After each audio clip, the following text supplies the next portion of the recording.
Hello বন্ধুরা, মধ্যবিত্ত বাঙালির নতুন একটা ব্লগে তোমাদেরকে স্বাগত জানাচ্ছি। আর আজকে কিন্তু আমরা একটা ছোট্ট ট্যুর করতে চলেছি, তাই জন্যই সকাল সকাল রেডি হয়ে চলে এসেছি হাওড়া স্টেশন। হাওড়া স্টেশন থেকে আজকে আমাদের ট্রেন। কোথায় যাচ্ছি সেটা হচ্ছে আমরা তারাপীঠ যাচ্ছি ফ্যামিলি মিলে। ফ্যামিলি মানে আমি, রাজীব, আমার মা, মাসি সবাই মিলে। ভাই যাচ্ছে না, ভাইয়ের একটু কাজ পড়ে গেছে তাই। তো আজকের পুরো ট্রিপটা মানে এই দুদিনের ট্রিপটা তোমাদের সাথে আমি শেয়ার করতে চলেছি। আর আশা করি তোমাদের ভালো লাগবে। আমি কি করে যাব, কি কোথায় গিয়ে থাকবো, সমস্তটাই তোমাদের সাথে শেয়ার করবো। তো চলো আস্তে আস্তে খাওয়া দাওয়াটা কমপ্লিট করে ট্রেনের দিকে যাবো। ট্রেনে উঠে তোমাদের সঙ্গে কথা বলে তার আগে মানে খেতে যাবো, তার আগে আমাকে কেমন লাগছে একটু বলে যাও। মানে এখন একটা কমেন্ট করো, তারপরে তো ভিডিওটা বাকি আছে। আমাকে কেমন লাগছে প্লিজ কমেন্টে জানিও।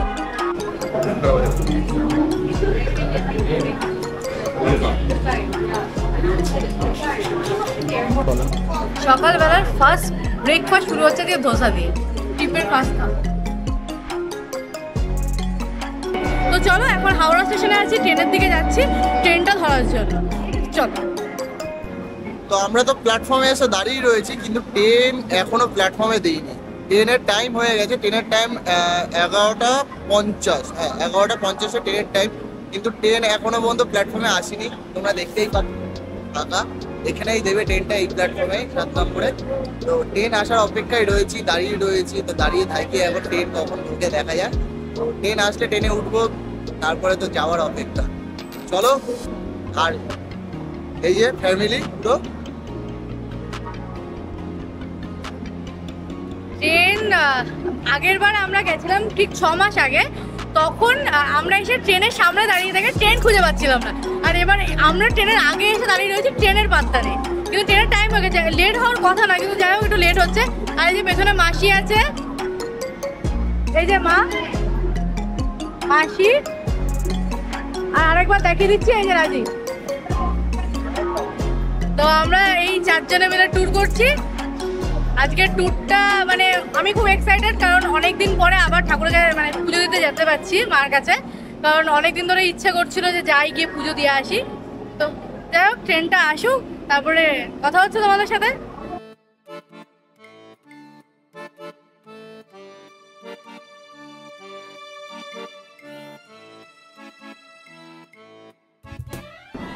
আর এই ট্রেনের জন্য অপেক্ষা করতে করতে ট্রেনও ঢুকে গেছে। ওই যে ট্রেন ঢুকছে, তো ট্রেন তো ঢুকে গেছে। তো চলো ট্রেনের দিকে যাব।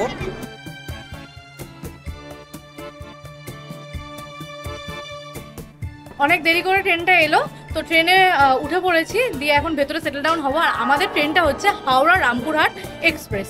তো আমাদের হচ্ছে এসি চেয়ার কার, ভেতরে গিয়ে সেটেল ডাউন হয়নি, তারপরে তোমাদের সাথে বাদবাকি কথা হচ্ছে। তো চলো ভেতরে যাওয়া যাক। ফাইনালি বসে পড়েছি সিটে, এই যে রাজীব আর আমি হচ্ছে জানলার সিট, উইন্ডো সিট পেয়েছি। মানে উইন্ডো সিটে সব কিছু।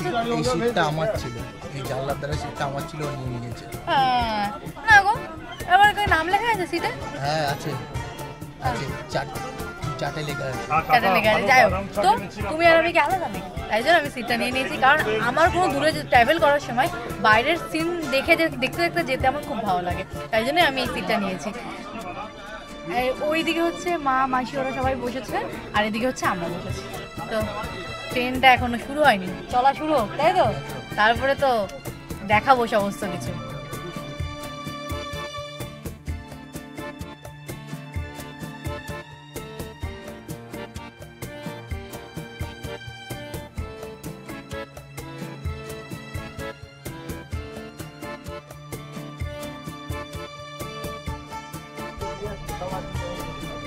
ফাইনালি ট্রেনটা ছেড়ে দিল আমাদের গন্তব্যস্থলের উদ্দেশ্যে।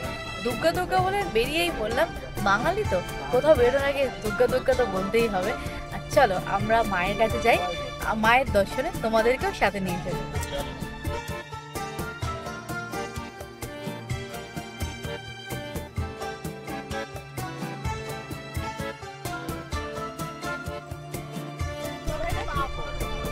কুয়াশা, মানে আমরা কলকাতার দিকে থাকি, তো ওখানে কিন্তু এখন অত ঠান্ডা নেই, বলো? ঠান্ডা আছে, স্পেশালি তো আমাদের বাড়ি ওখানে রানাঘাটের ওদিকে তো যাও ঠান্ডা আছে। কলকাতাতে এই 2 দিন ধরে দেখছি ঠান্ডাই নেই। আর এখানে তো মারাত্মক, যত দেখছি তারাপীঠের দিকে যাচ্ছে তত ঠান্ডা, বাইরে কুয়াশা। হ্যাঁ, দাদা তোমাদেরকে দেখাচ্ছি।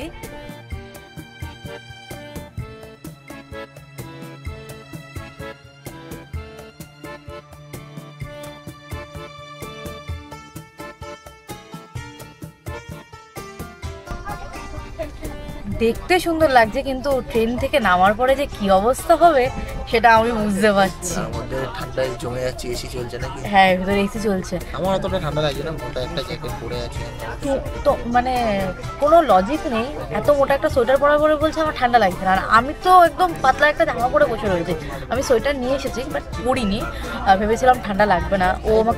ও আমাকে বলেছিল, প্রথমত আমরা তো সেইভাবে ট্রেনে ট্রাভেল করি না, মানে এরকম ট্রেনে। তো আমাকে বলেছিল যে শীতকালে এসি চলে না ভেতরে, শুধু মানে একটু হাওয়া টাওয়া দেয়, মানে জাস্ট ভেন্টিলেশনের কাজ করে। আমি উঠে দেখি এসি চলছে, মানে আমাকে এত বাজে ছেলে, আমাকে সবসময় ভুলভাল বলে, মানে ভাবে আমি কিছু বুঝি না বলে, মানে যা তা বলে আমাকে। আবার হাসছে এখন, কি বলবো বলো। হ্যাঁ, মানে নর্মালি আমি বুঝতে পারিনি, আমি ভেবেছি হয়তো সত্যি এসি চলে না, শীতকালে কিসের এসির দরকার। শুধু ও আমাকে বলছে হ্যাঁ ভেন্টিলেশন চলে। ঠিক আছে, তাই জন্য আমি সোয়েটার পরে বসিনি। এখন তো আমার ঠান্ডা লাগছে, আর যত এদিকে আসছি বাইরের দৃশ্য দেখে আমার আরও বেশি ঠান্ডা লাগছে। আমি ভাবছি শুধু ট্রেন থেকে নামার পরে আমার কি অবস্থা হবে। কোথায় ছিল বলো, কোথায় কলকাতা থেকে কত রোদ্দুর, আর এখানে দেখো মেঘলা, পুরো একদম অপোজিট। মানে পুরো মেঘে ঢাকে রয়েছে।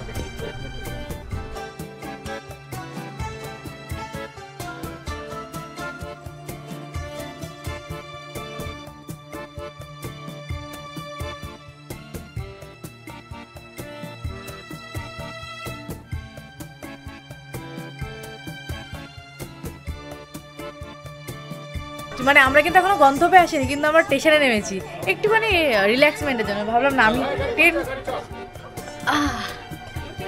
আবার ট্রেনের হরেন দিয়ে দিয়েছে তো উঠে পড়তে হলো, তাই না?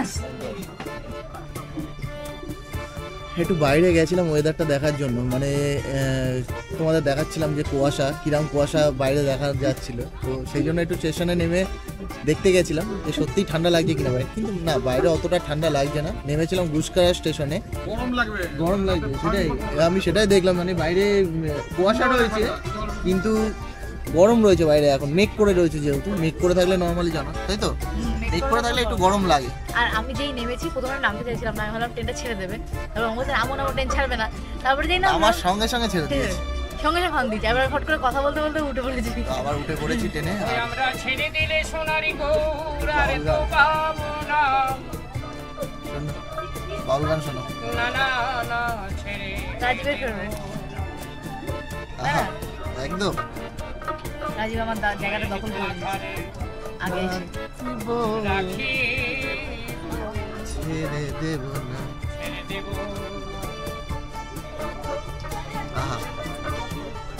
ছেড়ে দিলে সোনারি গৌর আর তো পাবো না, ছেড়ে দিলে সোনারি গৌর আর তো পাবো না, না না ছেড়ে দেব, হৃদয়ে মাঝে রাখিব ছেড়ে দেব না, মনে মন্দিরে রাখিব ছেড়ে দেব না, ছেড়ে দিলে সোনারি গৌর আর তো পাবো না, এই যে ছেড়ে দিলে সোনার গৌর আর তো পাবো না, পাবো না, না না গালটা ছেড়ে ছিঁড়ে দিল আমার।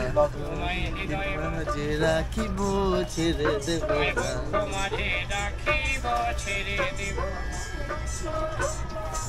আর এই যে বাইরে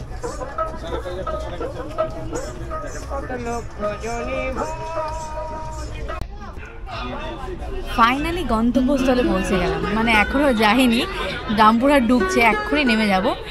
তারাপীঠ ছেড়ে চলে এসেছি, রামপুরহাট ঢুকেই গেছে, ওই জন্য ট্রেনটাও আস্তে আস্তে যাচ্ছে। ফাইনালি 3 ঘন্টার অপেক্ষা, 3 ঘন্টা একভাবে ট্রেনে ট্রাভেল করার পরে আমাদের গন্তব্যস্থল রামপুরহাট। কারণ আমরা রামপুরহাট থেকে তারাপীঠ এখনও অনেকটা, প্রায় 8-10 কিলোমিটার অন্য কিছু করে যেতে হবে, মানে অটো বা টোটো, সেটা আমরা কীভাবে যাবো সেটা তোমাদের সাথে তো শেয়ার করবো। তো চলো নামি ট্রেন থেকে, নেমে তারপরে কথা হচ্ছে। আমি তো এক্সাইটেড, কতক্ষণে নামবো আর যাবো, একদম ফুল দমে নাকি, বিরাট এনার্জি। আর আমি তো রাজীব বাবাকে বলছিল পুরো ট্রেনে আমি খেতে খেতেই কাটিয়ে দিলাম, তো এখনো খিদে পেয়ে গেছে গো।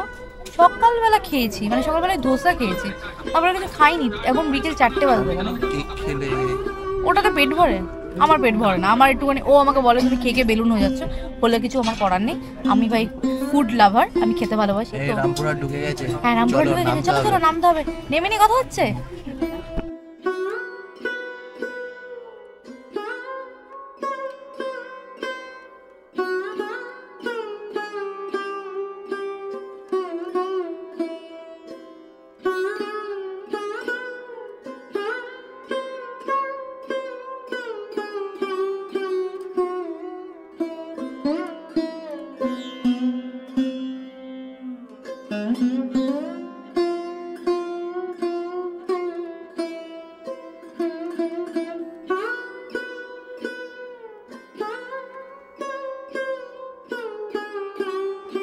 ট্রেন থেকে নেমে পড়লাম আর স্টেশনের বাইরেও চলে এসেছি, রামপুরহাট স্টেশন। পেছনে আমরা সামনে এগিয়ে যাচ্ছি।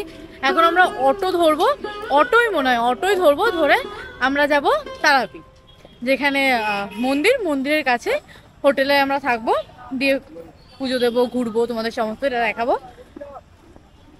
রাজীব হচ্ছে বড় একখানা লাগেজ টানছে, কারণ আমাদের সবার জামা কাপড় একটাই বড় ট্রলিতে নেওয়া হয়েছে যাতে ব্যাগ কম হয়, আর একটাও ব্যাগ নিয়েছি। তো চলো, সামনে টোটো স্ট্যান্ড আছে, টোটো স্ট্যান্ড থেকে টোটো ধরি, তারপরে তোমাদের সাথে কথা হচ্ছে। চাপাচাপি করে 5 জন বসেছি, মানে অটোতে 5 জনই বসে। হ্যাঁ, এই অটোতে স্পেস আছে, তাই 5 জনে আরামে বসা যাচ্ছে। কিন্তু আমাদের ওদিকে, হ্যাঁ আমাদের ওদিকে তাও 5 জনও বসা যায় না, কিছু কিছু টোটোতে অটো আছে, হ্যাঁ ছোট ছোট অটোগুলোতে 5 জনও বসা যায় না। তো এখন গন্তব্যের দিকে আমরা যাচ্ছি অটো করে। পেছনের ব্যাগটা আমার ঘাড়ের উপরে পড়েছে। চলো যাওয়া যাক গন্তব্যের দিকে, তারপরে কথা হচ্ছে।